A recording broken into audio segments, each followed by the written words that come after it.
Jennifer and I have a passion for decluttering. Today I want to share 9 things to declutter before the holidays. Number 1, summer clothing and summer gear that you didn't wear or use this summer, or that you know you're not going to wear or use next summer.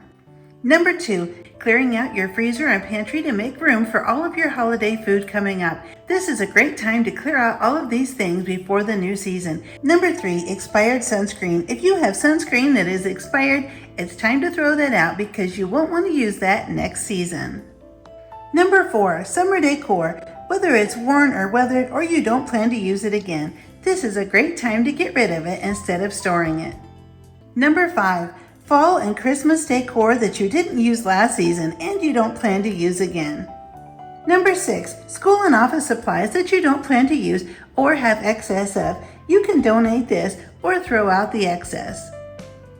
Number 7, summer linens and beach towels. When these are worn out and you aren't going to use them next season, this is a great time to just let them go now. Number 8, old medications. You'll want to clear out the expired medications and take an inventory of your cold medicines for the upcoming winter. Your local pharmacy will be able to tell you how to dispose of these. And of course, for the flu and cold season, you want to clear out all of the old expired medications and make sure that you have those out of the way in case you need to purchase some new. And number 9, tools.